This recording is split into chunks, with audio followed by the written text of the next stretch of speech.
podcast, de modo geral.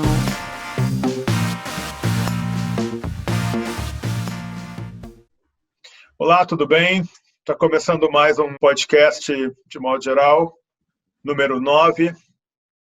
E hoje não teremos convidado e o podcast acontecerá no seu formato original, que é uma espécie de conversa entre escritores. Vamos começar então, como tradicionalmente é do formato, pelo João Paulo Cuenca. Boa noite, Paulo, confrades. Não podia deixar de falar, enfim, hoje foi um dia tétrico, manifestações no Brasil pedindo contra o isolamento social e pedindo golpe, pedindo AI-5. Daqui de casa dá para ver a Rebouças e tinha muito carro, teve um momento que ficou tipo 1 hora passando o carro buzinando. Eles pararam na frente do Emílio Ribas, do Hospital das Clínicas ali, fizeram um buzinaço e pararam o trânsito na frente do hospital. Incrível isso. Incrível, inacreditável. Então tem médicos que eu vi no Twitter já relatando, tipo, imagina, você está numa UTI 100% com Covid e você fica escutando esses dementes discursando do lado de fora e o som entrando dentro do hospital, entendeu? E fechando as entradas e saídas do hospital. E agora, no final do dia, Bolsonaro, enfim, final do dia, foi de tarde, né? Saiu agora na televisão. Foi lá na porta do QG do Exército saudar os seus companheiros fascistas que pedem o fechamento do Congresso do STF. Já soltaram notas de repúdio, né? O Maia, governadores, etc., o Supremo, enfim, todas as pessoas que fizeram um golpe contra a democracia em 2016, agora estão soltando notas de repúdio contra o que eles fizeram, basicamente, né? Eles que chocaram a serpente, enfim, todos esses filhos da puta, muito consternados, soltando notas de repúdio, que não servem para porra nenhuma, só alimentam ele. Aquele tweet do ministro Barroso é patético. Patético. E aí eu só queria falar uma coisa, teve um momento hoje de tarde que passou um caminhão de som tocando o hino da independência e tipo, foi um momento muito tétrico. Brava gente brasileira, longe vá, temor servil, ou ficar a pátria livre, ou morrer pelo Brasil. Muitos vão morrer por isso aí que eles têm, por esse arremedo de país. Andréa. Eu queria comentar sobre um documentário que muitos já devem ter assistido, que é Pandemia, que é novo, está no Netflix, são 7 episódios. O assunto principal desse documentário é a previsão da pandemia a qualquer momento. E aí eles mostram alguns sentinelas invisíveis, isso me impressiona muito, esse sentinela invisível. Por exemplo, o grupo de cientistas que monitoram os patos selvagens no sudeste americano, outro que monitora os morcegos em cavernas do Líbano, outro monitora as galinhas no Vietnã.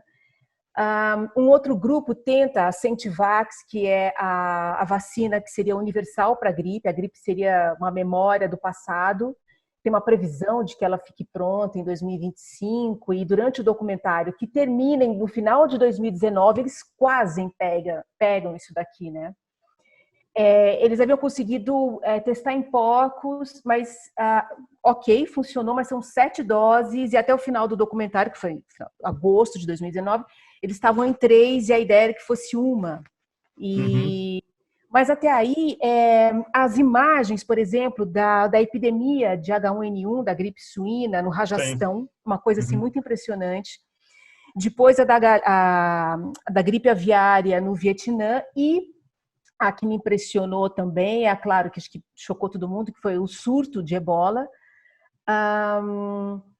E lá pelas tantas, com a ajuda da Organização Mundial da Saúde, então os médicos eles não podiam atender porque as milícias armadas achavam que a doença podia ter relação com esses estrangeiros, que, enfim, a doença poderia ter alguma relação com eles. E eles, assim, acabavam, destruíam as unidades de saúde, que não eram muitas, assim, chegou enfim, até cometer violência com o médico e jogar um médico no rio, né? E eram milícias armadas, né? E eu acho que essas milícias armadas contra essa civilização, ou contra a vida, né? Não é muito diferente dessa carreata que o Cuenca acaba de narrar, sabe? E talvez daqui a pouco essa carreata, essas pessoas dentro do carro estejam com as suas armas. E eu acho que isso não demora.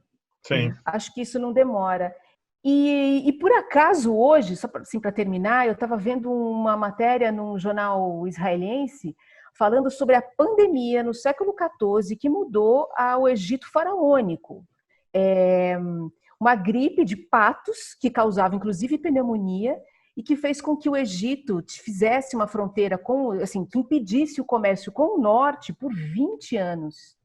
E que Akhenaton teria mudado a capital do Império de Tebas para um outro lugar, e, na verdade, para fazer uma certa quarentena, e culpando também a questão da gripe, culpando os estrangeiros. Assim, os estrangeiros, então, estariam irritando os deuses locais, e é por isso que a praga estava lá. Então, uma certa...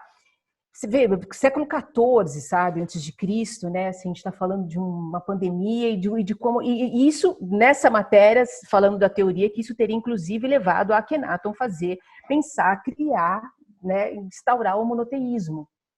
Porque esses deuses, os templos desses deuses, enfim, eles não ajudavam, enfim, mais nada, assim, uma mudança de mentalidade, né? Mas me impressiona, então, só, assim, são essas figuras, assim, muito invisíveis, que são essas figuras que ficam monitorando uma coisa que está para acontecer, e, no entanto, elas são apagadas, todas elas no documentário, tem que ir atrás e mendigar dinheiro para conseguir fazer que seja, tem uma figura muçulmana que trabalha em Nova York, que ela tenta fazer a simulação de um ebola chegando em Nova York, de uma grande doença contagiosa chegar em Nova York, isso tudo assim, ela tem que, de tempos em tempos, ela tem que ir atrás e tal, assim, isso não é levado tão a sério e uau, assim, cara, assim, hoje eu tive enjoo, hoje eu tive náusea mesmo. Sim, Mauro. Eu acho que a gente está entrando em guerra civil, cara. Assim, claramente o presidente quer isso, ele busca esse confronto, né? E a gente tem uma sorte que não tem outros grupos querendo confrontar ele, né? O exército, eu acho que ele está cumprindo um papel assim, ele vai desmontar o exército, né? Ele vai colocar essa guerra civil, assim, ele tem apoio da população, de um setor da população para fazer essa guerra civil. E ele só tem essa saída, entendeu? Politicamente, ele não vai negociar, ele não vai de alguma forma voltar atrás da sua postulação, assim, hoje teve uma sequência de imagens ali, aquela imagem dele com os filhos ali, eu acho que eles estão decidindo ali que é ir para a guerra civil, aqueles 15 caras dando tiro, vocês viram um stand de tiro com camiseta do Bolsonaro e tal. Que o filho dele retweetou hoje, né? Ele retweetou, e não tem esse vídeo hoje. Não adianta, quando tem um setor que quer a guerra civil, eu acho que a única instituição que poderia parar ele é o Exército. E para o Exército, para isso, acho que o Exército tem que prender ele. Enquanto não prender o Bolsonaro, ele vai insistir num confronto, ele vai insistir no conflito. Então, quando ele ameaça o Maia porque ele quer acabar com o Congresso mesmo, quer dominar aquilo ali com baixo clero, vai comprar medo de deputado e vai tentar fazer um autogolpe, né? Então, eu acho que é uma tragédia mesmo, assim, uma tragédia política, e eu acho que o coronavírus ali é só um pretexto para ele poder ter uma espécie de mise-en-scène ali. Ele não está nem aí para a saúde das pessoas, ele não visitou uma pessoa, ele não foi a um hospital para ver como é que os médicos estão enfrentando o problema. Ele está num conflito aberto com o Brasil. Nós sabemos que a violência, né, que o potencial de violência, de uso de arma e de agressividade como iniciativa não está hoje do lado, digamos assim, dos progressistas, dos intelectuais e dos que estão comprometidos com a solução dessa crise da pandemia que se estabeleceu.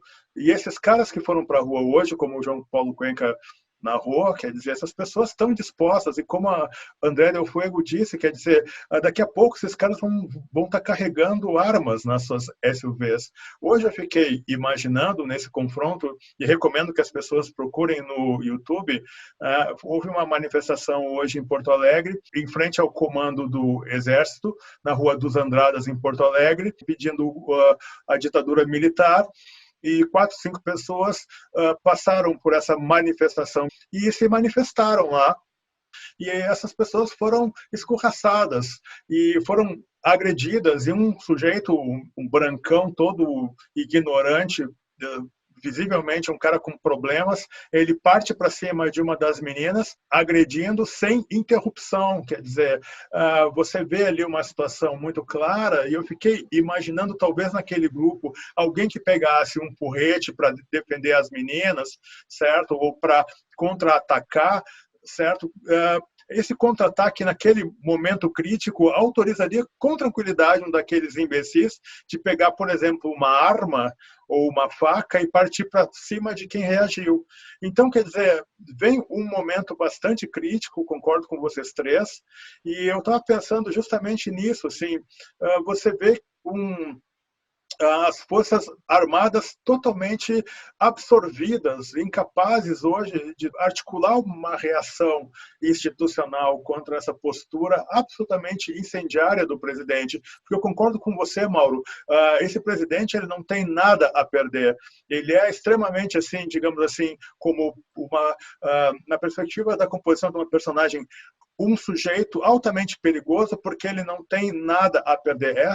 O conflito, a convulsão social, uma guerra civil, é a melhor saída para ele nesse momento e para a família dele, que é uma família que se encontra, de certa forma, acuada por processos, por investigações. Tirando a OAB, a presidência da OAB, certo? Eu não consigo ver nenhuma instituição, digamos assim, uma ação mais clara, porque hoje essa série de notas de repúdio, posts no Twitter, no Facebook, essas coisas não vão resolver, elas não são suficientes, né?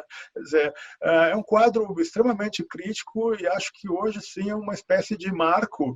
Ele não um marco, porque eu acho que o marco nesse processo histórico recente pode ser focalizado na troca do ministro da Saúde, mas hoje foi um primeiro momento de uma nova época, de uma nova fase que nós não percebemos. Eu só vou discordar de uma coisa que você falou, Paulo, que você fala que ele não tem nada a perder. Eu acho que a lógica que a gente... na verdade, ele tem tudo a perder, porque para o Bolsonaro não existe a possibilidade de perder uma eleição. Vamos supor, se houvesse processo eleitoral em 2022, ele sabe que fora do poder, ele e a família dele vão ser presos. Ele sabe disso. Então, é uma lógica parecida com a do Erdogan na Turquia. É uma lógica de mafioso. Para eu... Sim, eu não tenho transição. Não, claro que ele quer o golpe. Evidentemente que ele quer o golpe. E nesse sentido, o Covid-19 foi uma espécie de acelerador histórico. Sim. Porque vindo o golpe, ou vindo o contra-golpe, há alguma coisa... E eu acho que, assim, o que me assusta, vocês estão falando em guerra civil, o problema é o seguinte, é o que eu sempre falo, o Bolsonaro ele não quer dar um golpe militar. E ele não vai instaurar um regime militar. Ele vai dar um golpe policial-militar. É um regime policial-militar miliciano. Então, o que está acontecendo no Brasil agora ele está botando os governadores contra a base dele, só que ele não manda, de repente agora, os ministros militares estão segurando a onda dele. Mas o Bolsonaro tem contato direto com as polícias militares, entendeu? Aquilo que aconteceu no Ceará, do Cid Gomes com a retroescavadeira, sei lá, com o trator ali, aquilo pode se multiplicar para o Brasil inteiro. Porque aí é um golpe miliciano, entendeu? Porque é uma coisa assim, eu tô brigando com o Dória, ou tô brigando com o Witzel, mas, por exemplo, a Polícia Militar do Rio de Janeiro tem vários vídeos já rolando deles fazendo escolta de manifestação contra o isolamento, e teve uma foto hoje que saiu da Reuters, que é espetacular a foto, que é o seguinte, ali na Avenida Niemeyer, onde tem a favela do Vidigal, tava passando essa passeata desses vermes, e alguém estava jogando alguma coisa, ovo, sei lá. E tem uma foto de um policial, tipo, apontando um revólver para a pessoa que mora na comunidade, estava protestando contra os playboys que estavam passando de carro. E, se eu não me engano, era um policial negro. Exatamente. Então, assim, eu acho que cada vez mais o que a gente pode ler, ele vai entrar ele vai dobrar a aposta sempre. Ele está dobrando a aposta todo dia. Todo dia. E o que é foda para mim, o que me assusta, além dessa perspectiva de violência, é pensar que, caraca, vai morrer muita gente no Brasil. Hoje, mesmo que nós entrássemos num confinamento de 80%, que seria, né, para os padrões brasileiros, ótimo, já morreria um número bastante grande de pessoas pela circulação que houve até hoje. Né? Então, nesse sentido, é muito preocupante mesmo, João. E aí, para fechar esse primeiro bloco, eu quero só... Enfim, a gente vai continuar com essa conversa solta, mas eu quero propor para vocês duas coisas que eu li esta semana e parece que agora isso está ficando muito mais visível. O primeiro fator tem relação com números. Parece que nas periferias já estão, esta semana, na periferia passaram a morrer uma quantidade maior de pessoas, não é, do que pessoas falecendo aí nos bairros de classe média alta de São Paulo. E outra coisa é uma série de manifestações, análises aqui no Brasil e fora do Brasil, dizendo por que na América, tanto na América do Norte quanto na América do Sul, especificamente aqui no Brasil, a comunidade negra vai ser a que mais vai sofrer, porque a desassistência nos Estados Unidos é terrível para quem é hispânico, negro, imigrante, de modo geral, e isso já começa a saltar aos olhos. E essa é a grande discussão, foi a grande discussão nesta semana lá. Então, terminando aqui o primeiro bloco de modo geral, passamos para o segundo.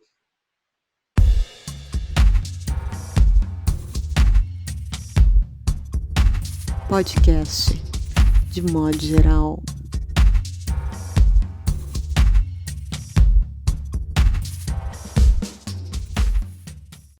Bom, muito bem. Retomando aqui o segundo bloco de modo geral, onde a conversa fica mais solta, eu vou deixar aberto aí para que a gente continue a nossa conversa. Quem vai? Eu só acho o seguinte, ó, o que pode parar ele é o capital, né? Quem colocou ele lá é que tem que tirar, né? Ou seja, por isso que eu acho que o exército deveria tirar e por isso eu acho que ele vai estressar o exército, porque só o exército pode tirar ele de lá. Agora, eu acho que o exército ele corre um grande risco de rachar no meio, né? A gente vai depender muito do exército que a gente tiver. Eu acho que por isso também que um setor da esquerda não deve, e quando a gente fala me dá vontade de reagir, de brigar e tal, é uma coisa meio fora de controle mesmo, né? É uma reação psicológica, vamos dizer assim, né? Porque eu acho que, no fundo, a esquerda tem que estar fazendo pontes com o exército. Quem esteve lá no poder deve estar muito, antes de mais nada, deve estar ligando. Agora, eu acho que também o mundo vai dar isso vai vir de fora, vai vir do capital e vai vir de fora, entendeu? Assim, ele vai se isolar. Acho que a disputa vai ser pelo... Esses caras têm um furo no esquema deles, que é o seguinte, eles se sentem proprietários, né? O cara, quando está dentro de uma SUV, na sua ignorância ali, ele se sente um pequeno proprietário, ele acha que ele é um mini-rei, que ele tem aquela propriedade, ele se sente na obrigação moral de defender aquela propriedade. Ninguém está questionando aquela propriedade dele, entendeu? Mas ele assume o papel como na Idade Média era de um rei, entendeu? Então, ele, no fundo, ele é um antiliberal, né? Ele é só um idiota que teve poder aquisitivo, né? E ele defende a propriedade dele. A pior opção no Brasil, nesse momento, seria ir para o confronto com esse tipo de gente, né? Quem puxa essas cordas, entendeu? É que vai escolher quando vai sair. Porque até agora está dando muito certo. As reformas estão passando com agilidade. Enfim, essas pessoas estão ganhando muito dinheiro, vão continuar ganhando. enfim, o dinheiro não tem muito apreço pela democracia. Isso é uma... Mas quando ele sentir que vai perder dinheiro, porque eu acho que, no fundo, ele não tem saída econômica, entendeu? Ele não tem... Eu também eu acho. acho que o Guedes, a estupidez do Paulo Guedes foi essa. Para ele servia um pouco o Bolsonaro, porque o Bolsonaro ele desconstruiria um Brasil patrimonialista, vamos dizer assim, né? E aí ele poderia, inclusive, aplicar as reformas que ele nem sabe que reformas ele é um aventureiro total, né? Agora, eu acho que aí vai chegar uma hora que o capital vai entender também que, olha, aqui nós não vamos mais ganhar dinheiro, nós vamos perder. E eu acho que essa é a única força que pode tirar ele também. A gente está falando, acho que é a Febraban, acho que esses caras, uma hora vão ter que dizer assim, olha, cara, acabou, tira esse cara aí que nós estamos perdendo dinheiro, entendeu? Mas Eu acho que uma... Eu acho que o capital financeiro mundial, ele mais ou menos se deu conta que esse momento da pandemia é uma ótima oportunidade para uma espécie de reboot, de reinício, sabe, da lógica, né, da distribuição do capital e do posicionamento dos jogadores econômicos, porque tem uma mudança muito grande aí que se colocou no acirramento recente da guerra entre China e Estados Unidos, né? E é impressionante como o Brasil não percebe a oportunidade que teria, né, em se colocar de uma maneira mais inteligente nessa guerra que está se acirrando profundamente, né? E eu acho que o sistema financeiro, justamente para não perder, ele vai reformatar, assim, sabe? Ele sabe que haverá perdas, e acho que os caras que manipulam tudo isso no plano mundial, eles vão propor uma nova estrutura, sabe? Talvez a coisa caminhe muito na linha da criação de uma moeda virtual, digital, não sei como é que chama, sabe, que jogue o dólar para escanteio, a lógica de balanças. Enfim, eu acho que vem uma coisa aí que vai repercutir no Brasil, sim, e aí tem que olhar, percebendo todo esse movimento, tem que entender qual que saída interna no Brasil seria conveniente para esse rearranjo do capital mundial. E aí eu não consigo ver exatamente um contexto não democrático como um contexto inaceitável para essas pessoas, né? Então, quer dizer, eu não acho que possa haver um golpe militar no Brasil bem sucedido, mas a tentativa do golpe parece bem concreta, né? Que esta semana, na outra semana, isso vai se lançar. E aí tem repercussões na sociedade. Se haverá guerra civil, eu não posso afirmar, mas que haverá conflitos, como bem vocês disseram aí, que vai partir, digamos assim, de um confronto entre polícias militares estaduais com milícias e reações do exército, porque nós não reagiremos. Nós não temos armas. Nós não temos muito o que fazer.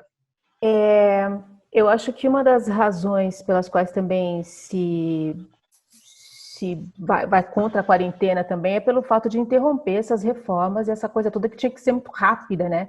Se falava que nos 2 primeiros anos tinha que entrar toda essa agenda ultraliberal o quanto antes, né? Antes que as pessoas acordassem do seu sonho metafísico. E quanto mais dura uma quarentena, porque uma assistência emergencial de R$600 por 3 meses, muitas pessoas que receberam nunca teve esse dinheiro, inclusive. Ele é mais do que se recebeu. Agora, você imagina você dar 3 meses, você não sabe há quanto tempo isso pode avançar, que seja só os 3 meses. Como que você tira esses R$600?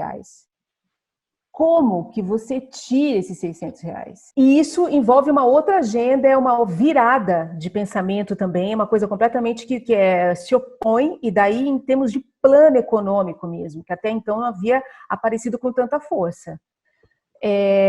Agora, Mauro, cara, assim, a minha reação não é e bater em alguém, não, assim, cara, eu fujo. Eu acho que nenhum de nós iria chutar nada. Tô porque pensando, como faz, assim, a gente vai de carro para Buenos Aires, assim, vai para uma moita em Ubatuba, como que faz, né?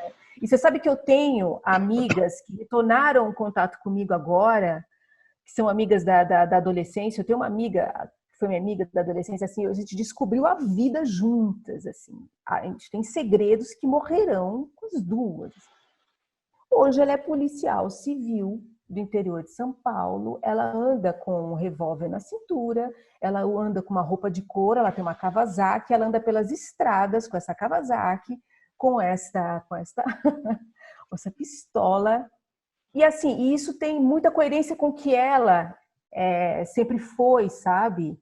E não que ela fosse violenta, mas ela sempre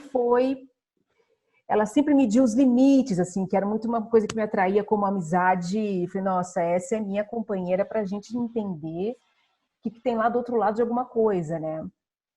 E aí, e a outra colega era uma colega, assim, cristã, daquelas, assim, que defende o Bolsonaro de uma forma...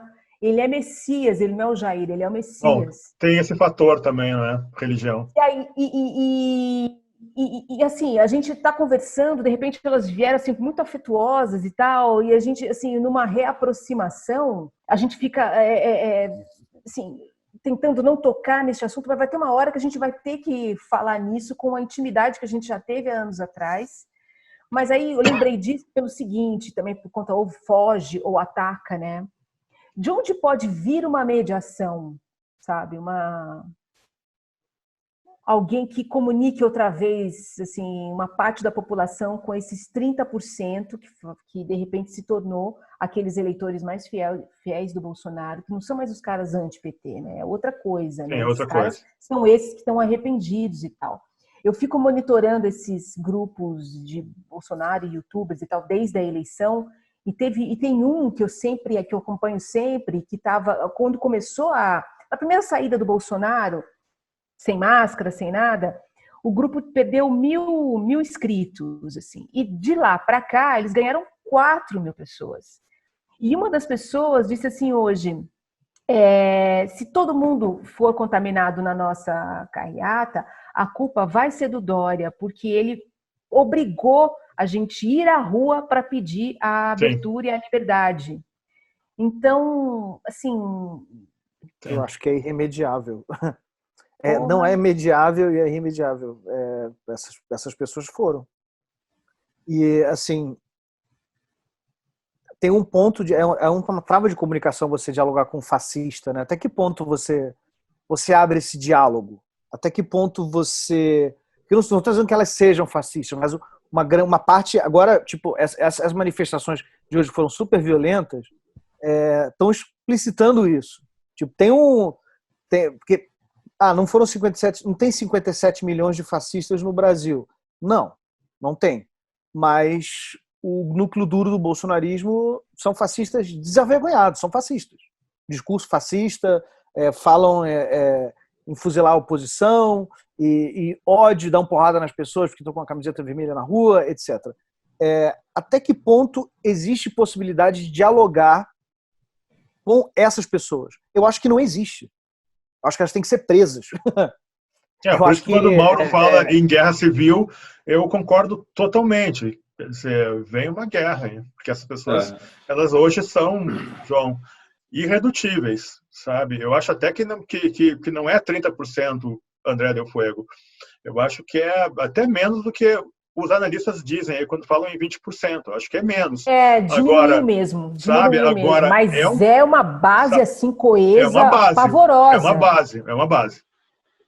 De seita, porque eles dão a vida para o Messias. Antigamente o Messias dava vida para você, né? Agora você dá a vida para o Messias. É muito louco, essa base. Né? E é uma coisa suicida, né? É um fanatismo suicida, porque essas imagens que vão ficar para a história, dessas pessoas todas concentradas no meio de uma pandemia, tipo, o Brasil, a necropolítica, não precisa nem de metáfora, né? As imagens estão ali, né? Tipo, esquece aquele cara... necropolítica, a Gamben, esquece o Mambembe. O que eu acho assim também, Eu acho que aqui, por exemplo, nas cidades, em São Paulo, não vai, a gente vai conseguir de alguma forma mediar isso, porque a gente está amparado assim, pela expansão da democracia e do capitalismo. Assim, entendeu? Agora, o problema é que vai lá nos índios do Amazonas, no Sem Terra de Mato Grosso, ali é que vai começar a se montar um exército paramilitar, entendeu? E quando começa isso não tem saída. Esses caras começam a viver disso, né? Vira uma espécie de empresa, um empreendimento, né? E a família Bolsonaro é muito ligada à turma do Marco Rubio nos Estados Unidos, né, cara? Essa influência da CIA ali, eles adotaram uma política que não existia no Brasil, né? Total. No Brasil, a direita do Gordon, da CIA no Brasil, sempre foi mais sofisticada, vamos dizer assim, né? E porque encontrou numa elite brasileira uma espécie de parceiro cordial, estratégico. Vamos dizer assim. Estratégico e cordial, onde as coisas operaram assim, se mantiveram institucionalmente.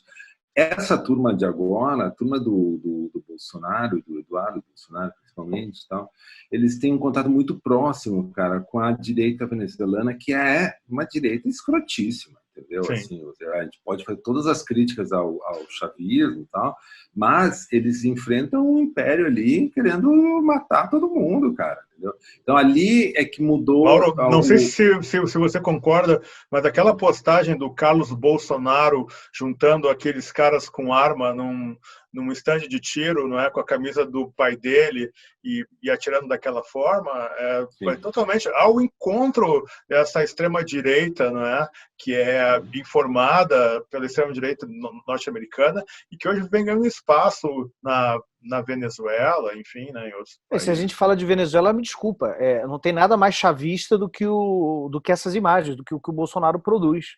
Sim, de ir pro povo, também concordo. Porra, essas imagens aí de milícia... a esquerda tem uma dificuldade manifestação em aceitar, a favor de governo. Mas isso é totalmente Chaves. Totalmente Chaves. O grande... o Brasil vai virar uma Venezuela? Sim, vai virar uma Venezuela. Eles vão fazer isso. O tempo todo, né? Já virou, na verdade, tudo que eles estão pedindo, né? O presidente da República chancelar publicamente isso, botar nos seus canais oficiais, já passou do ponto. Fala aí, André Del Fuego.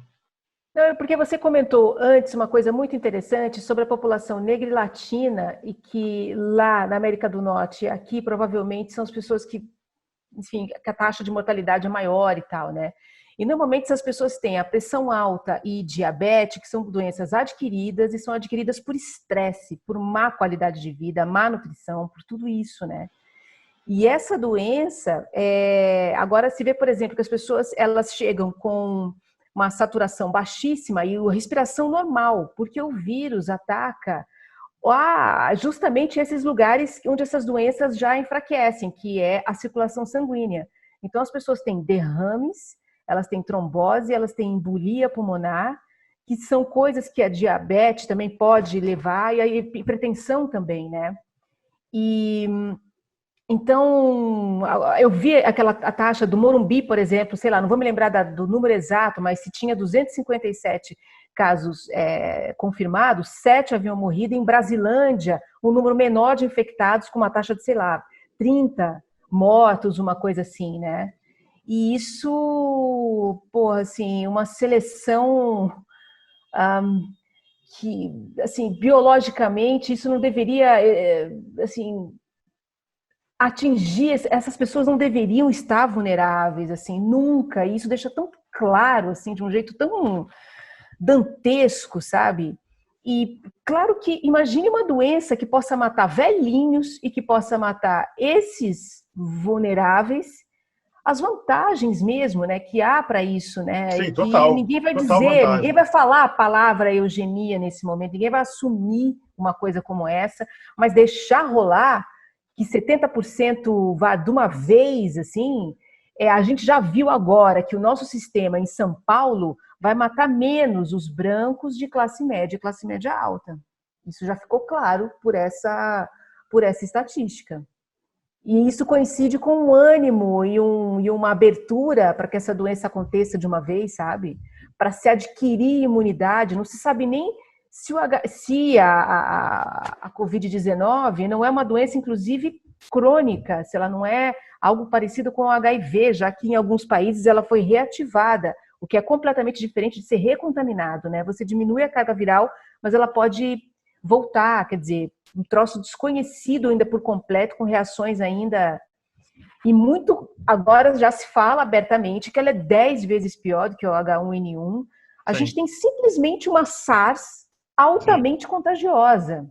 Reforçada. E algo que eu tenho pensado bastante, e feito algumas leituras para relembrar certas referências teóricas, André, quando a gente fala em biopolítica, vocês três sabem muito bem do que eu estou falando, na literatura do Foucault, a gente fica imaginando que hoje, e a Andrea já falou isso várias vezes aqui, na verdade, nós temos um espaço muito grande para a afirmação de um sistema de controle, certo? Quase absoluto do movimento, dos indivíduos, né, dos coletivos, de aplicação de políticas de controle. Então, eu fico imaginando que hoje, na cabeça dessas pessoas envolvidas pela seita bolsonarista, esse discurso do Bolsonaro é um discurso de certa liberdade até, né? Porque ele diz, não, você pode sair, o ir e vir, a liberdade, o Estado não vai te controlar, não é o governador que vai dizer o que você tem que fazer. Então, isso é muito tentador, inclusive dentro daquela brecha teórica deixada pelo Foucault, de certa forma, não é? Então, vocês vejam como as teorias e as bandeiras teóricas que, a princípio, são empunhadas pelo pensamento progressista, elas acabam, sabe, escorregando, né, para justificar certos comportamentos. O discurso do Bolsonaro, ele é encantador porque ele disse, olha, ninguém manda em você. Você é dono de você mesmo, certo? E por isso que essa coisa da arma, esse influxo da extrema-direita norte-americana é tão poderoso, porque eu tenho a minha arma, porque a minha arma vai assegurar a minha liberdade, certo? E acho que essa onda no Brasil, gente, desculpa, com sertanejo, centro-oeste, elite armada nas capitais. Mas o grupo anti-vax tem tudo a ver com isso também.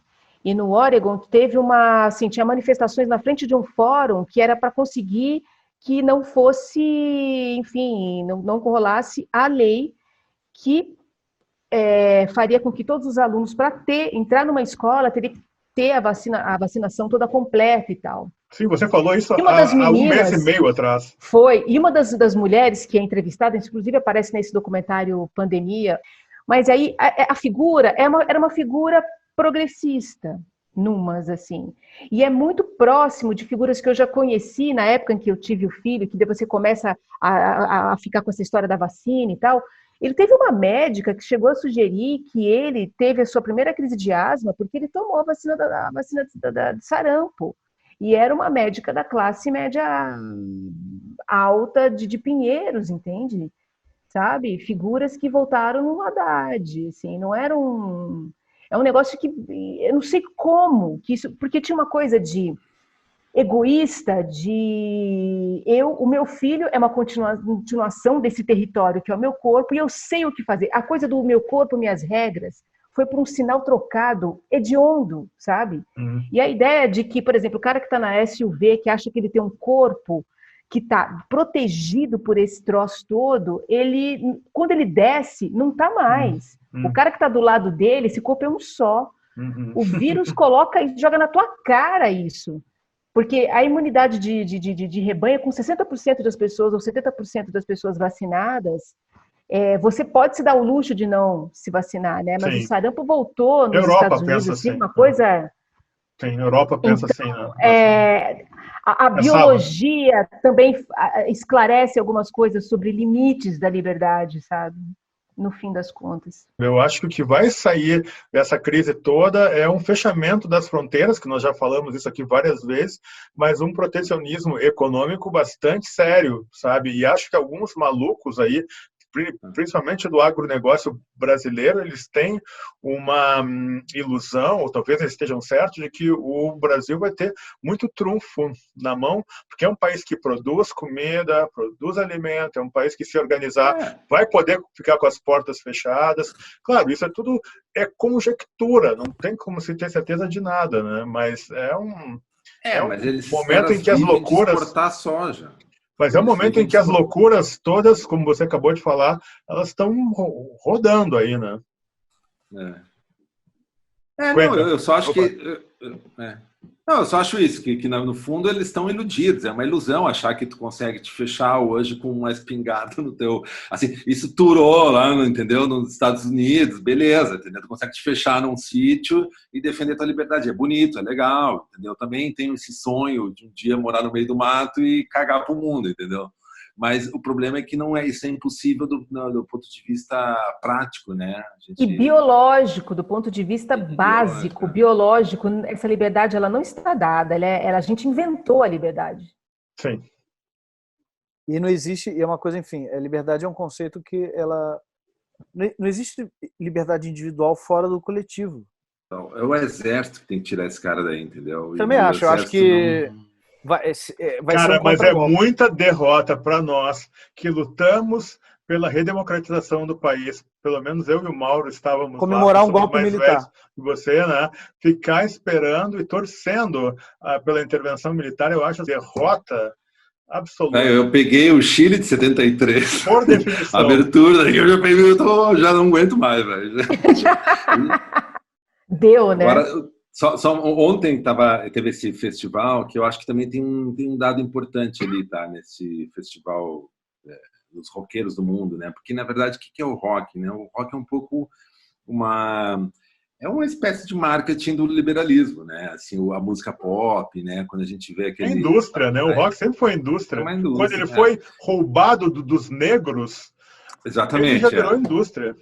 Então, nos campos de algo. Mas aí o que eu acho importante é o seguinte: ontem, não sei se vocês viram a transmissão, mas tinha propaganda da Apple. Obrigado, Apple. A Apple nos deu tantos computadores. Daqui a pouco, a Johnson & Johnson foi legal também, porque está dando máscara, não sei quantas mil máscaras. Grandes corporações que estão nos Estados Unidos e na China produzindo, né, tal. E os artistas lá tocando, tal, né.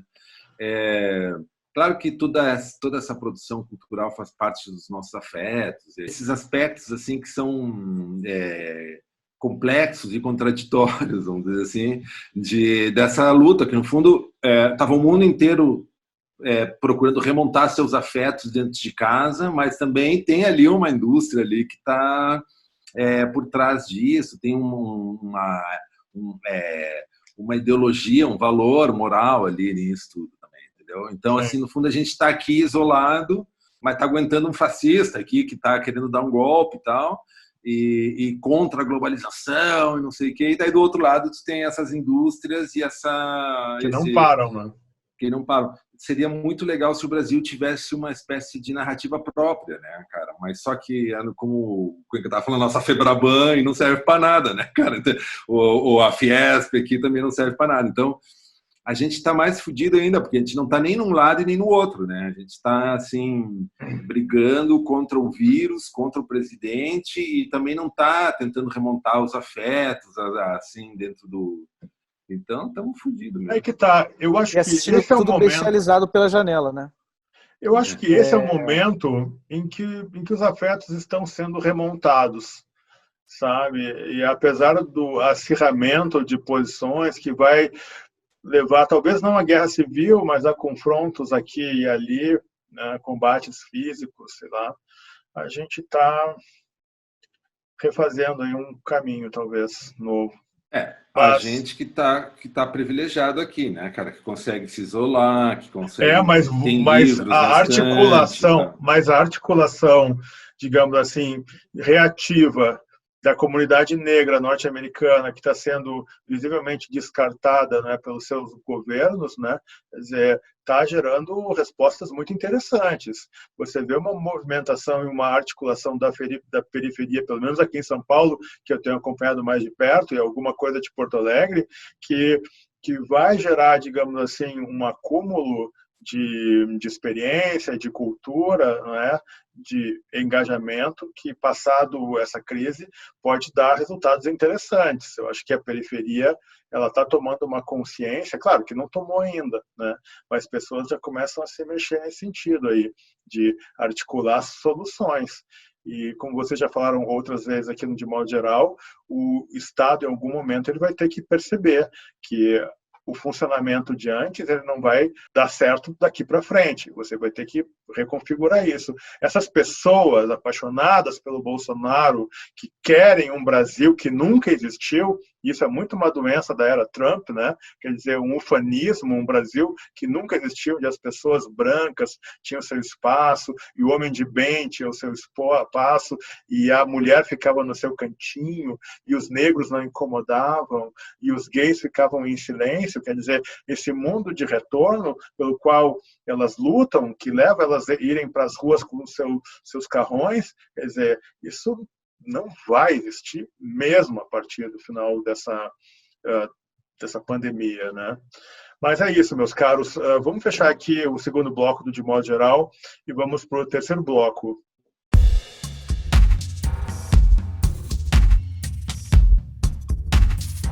Podcast De Modo Geral.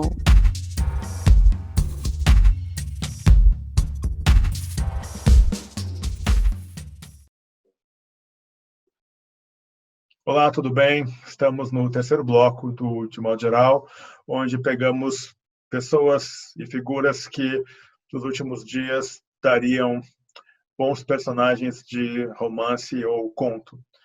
Vamos começar pela escritora Andrea del Fuego. Eu tô aqui tentando. Hoje foi um dia e tanto, né? Eu vou pegar uma personagem que eu acompanho desde a eleição também, não darei nomes, mas é uma taróloga de direita.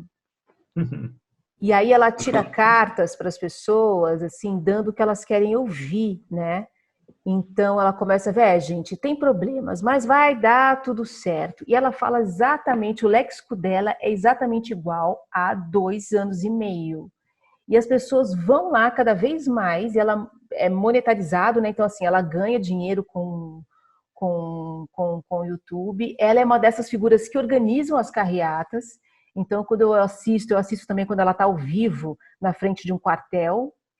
Ela tem mais de 60 anos e ela é uma voz única na família, assim, as filhas parece que não concordam, tem medo com que ela não se proteja e tal, mas essa figura que é uma cartomante charlatã, claro, e que não precisava ser exatamente essa figura, né, mas eu gosto dessa figura que faz uma previsão conforme o cliente. Mauro Damer.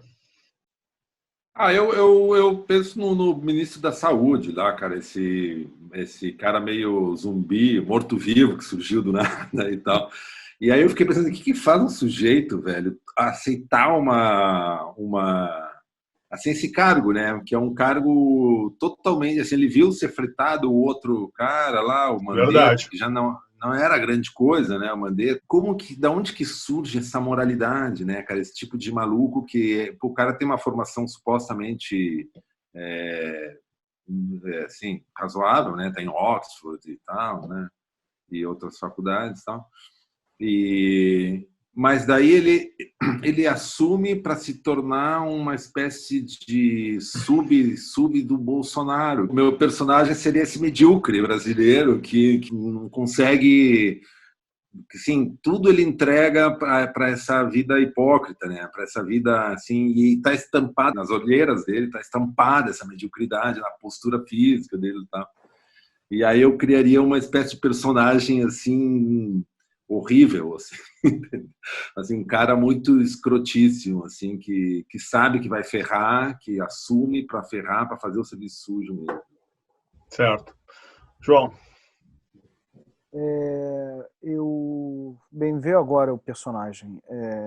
Eu acho que somos todos nós, mas eu criei esse personagem que é o bestializado. Tem essa coluna clássica do Aristides Lobo, que é meu tio tataravô, assistindo a proclamação da República, né? Eu vou até ler. O povo assistiu aquilo bestializado, atônito, surpreso, sem conhecer o que significava. Muitos acreditavam seriamente estar vendo uma parada. Era um fenômeno digno de ver-se. Enfim, o Marechal Deodoro, com um bando de milicos, ele com dispneia, mal respirava, enfim, foram daquele golpe que proclamou a República no Brasil, foi um golpe militar, né? E o povo assistia aquilo bestializado, né? E o povo continua assistindo aquilo bestializado. Eu acho assim, a gente vai... O que acontecer nessa semana, eu acho que a semana, em particular, vai ser bem decisiva. A gente não pode nem sair na rua. A gente vai pela janela, que nem eu vi os fascistas passeando e tocando o hino da independência. Meio que... E aí tem essa coisa, né? Porque a gente acha que a gente acha que pode mudar alguma coisa falando aqui ou escrevendo no Twitter, sei lá, não vai mudar nada. Mudar é um tiro, entendeu? É um sniper. Tivesse um de nós, tivesse um sniper, e aí, de repente, poderia fazer alguma coisa. Agora, tirando isso, se candidatar, articular uma... Sim, é uma coisa que o processo político demora, entendeu? Então, assim, eu acho que aconteça o que acontecer, infelizmente, a gente vai assistir igual os bestializados do Aristides Lobo vendo a parada do Marechal Deodoro. É de fuder. Então o personagem é o bestializado. Bom, a personagem não podia ser outra, pelo menos, do que eu vi hoje. É aquele sujeito pedindo o retorno da ditadura militar. Ele está descumprindo a proibição de participar de aglutinações, espaço público.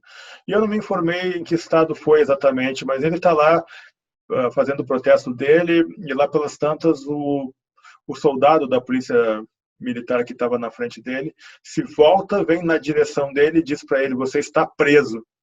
E ele pergunta: eu estou preso? E ele diz: não, você está preso, vem comigo. Essas pessoas pedem uma coisa que elas desconhecem, pedem o retorno de uma ditadura que elas com certeza não viveram, que lhes impediria de ir para as ruas protestar. Então é realmente um momento bastante complicado.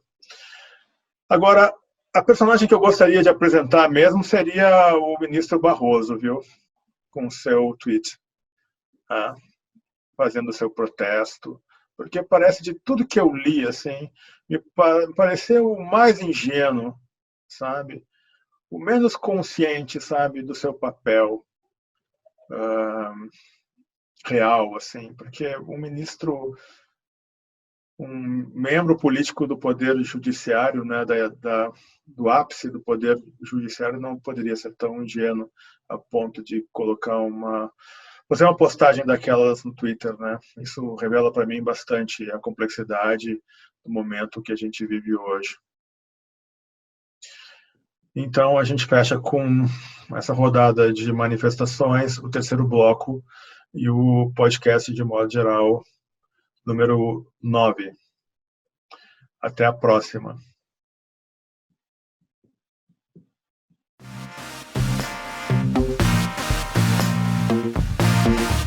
Podcast de modo geral.